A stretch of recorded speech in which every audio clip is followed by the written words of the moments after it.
Džingrude, sveiki, mīļie! Turpinam lasīt Bhagavad Gītu kopā, un šodien turpina 4. nodaļu Gjānas Vibhāgas joga, jeb zināšanu ceļš. Un pirmie panti no sadaļas darbības un bezdarbības definēšana. 16. pants. Kas ir darbība un kas ir bezdarbība? Pat viedajiem nav īstas skaidrības par to. Tagad es tev paskaidrošu, kas ir darbība. Zinot to, tu tiksi atbrīvots no ciešanām. 18. pants. Tas, kurš saskata bezdarbību darbībā un darbību bezdarbībā, ir viedais cilvēku vidū. Viņš ir gatavs tam, lai tiktu atbrīvots, un godprātīgi pilda visus savus paredzētos pienākumus. Un tagad īsts Paramhamsas Višvanandas komentārs pie šiem pantiem. Domāšana ir darbības veikšana. Arī klejojošs prāts ir darbība. Tu nevari to apturēt, bet tu vari pārvarēt šo pasaulīgo domu skrējienu. Tu vari ieraudzīt tā kunga klātbūtni visā.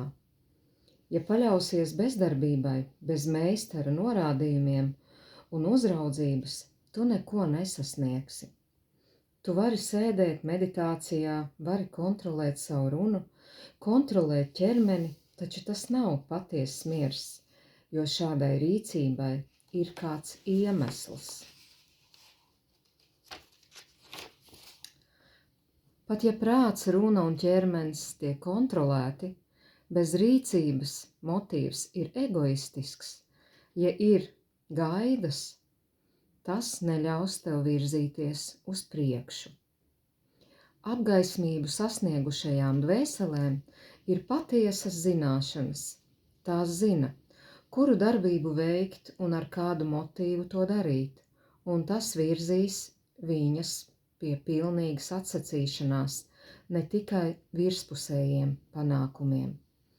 Tāpēc tiem, kas cenšas sasniegt atbrīvošanos, ir jāpaļaujas uz guru, kurš viņus izvedīs no šīs darbības, bezdarbības un aizliegtās darbības spēles.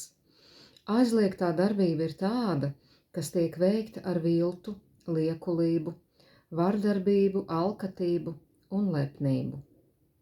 Un otrādi, ja darbs kļūst ziedošanās, tad raisa pazemību.